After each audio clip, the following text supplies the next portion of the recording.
Thanks for making KREM 2 News at 5 a part of your Saturday. I'm Cody Proctor.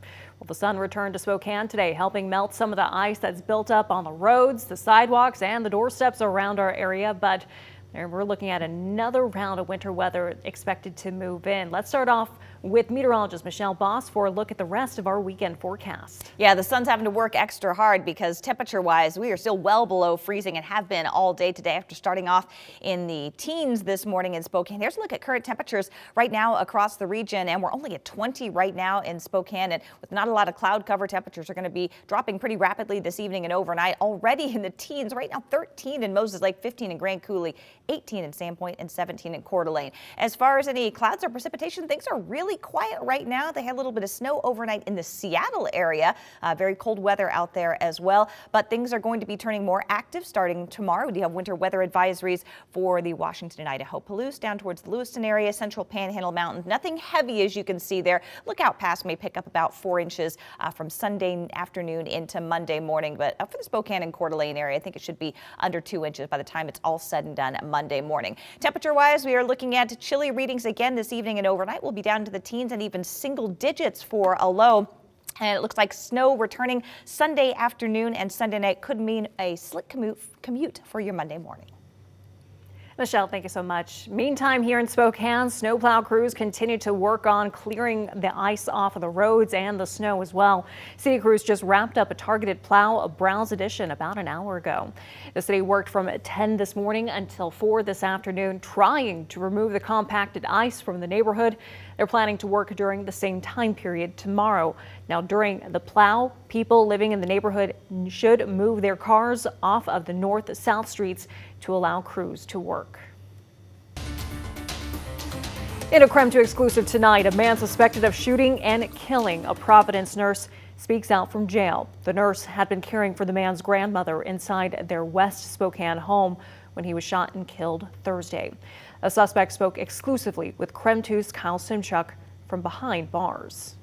This is the moment an hours-long manhunt came to an end. Police, with guns drawn, taking 33-year-old Mitchell Chandler into custody, less than 24 hours after authorities say he shot and killed a Providence home health caregiver who stopped by his grandmother's house to check on her following a recent stroke. A complainant said her grandson is the suspect that shot the nurse. He left 3 minutes ago in a red Jeep. I invited him in, let him in, said, "Good, how you doing, doctor?" She's in there waiting. I had pancakes and eggs. Chandler spoke to KREM 2 in an exclusive jailhouse interview tonight. Chandler says he pulled the trigger because he believed the nurse was responsible for 9/11 and was going to kill his grandparents. His grandma told police he suffers from mental health issues and received traumatic brain injuries from bull riding. She said her grandson is paranoid, avoids taking medications, and is very protective of his grandparents.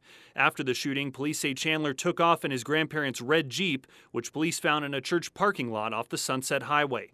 Chandler says he ditched the car and put on skis. They had circled me up by Indian Canyon by the time the police had even showed up, and they were circling around outside, and I was in belief I would hopefully be capable of performing wild, evasive maneuvers. Were you out there all night on the skis hiding? Yes, sir. Police captured him around 10 this morning, right by his grandmother's house near Highway 195 and 16th Avenue.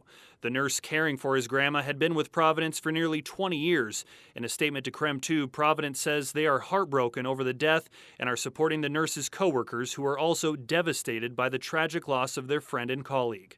Providence went on to say, quote, "The victim of this senseless tragedy has been part of our Providence ministries for nearly 2 decades, and his loss will be grieved by the many patients and caregivers whose lives he made better through his healing work."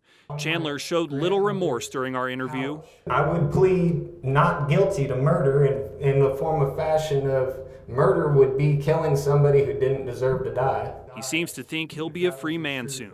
Any message for your grandparents? I look forward to seeing them soon, and hopefully they can be in ski shape and we can have a good ski season, and we'll be all living together again soon.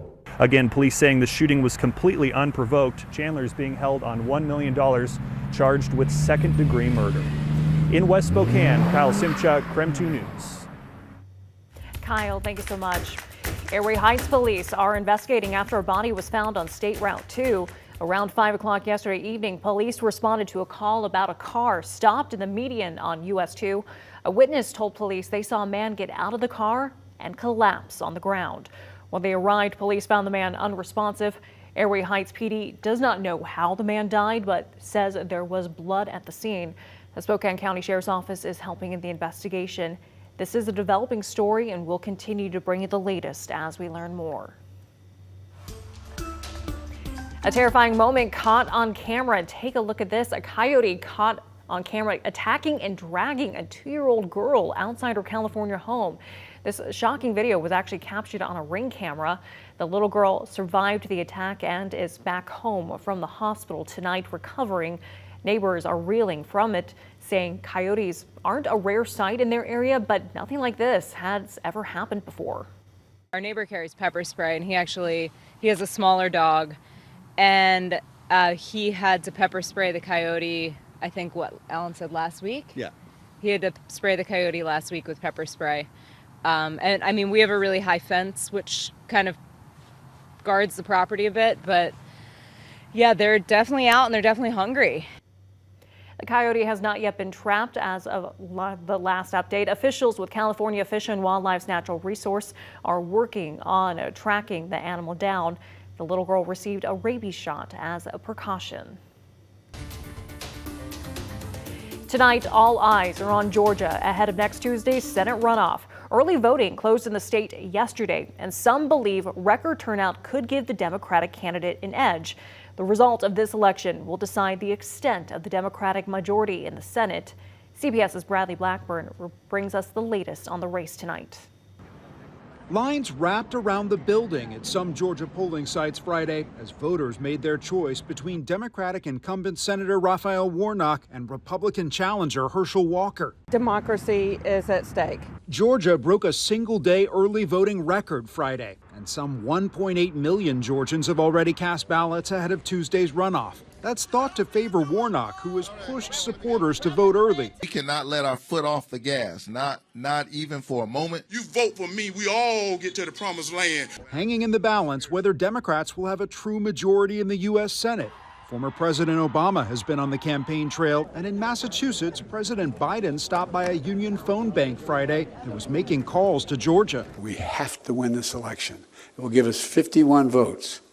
And that changes the dynamic of anybody being able to say they want to change what we're going to do. 2024. Another big political change, Democrats are switching the order of their presidential nomination process in 2024, choosing to make South Carolina's primary first ahead of the traditional starting state Iowa. President Biden pushed for the change to give diverse voters a bigger voice. It's only going to help make the American story real for all Americans. The GOP says Iowa will stay first on their calendar. Bradley Blackburn, CBS News.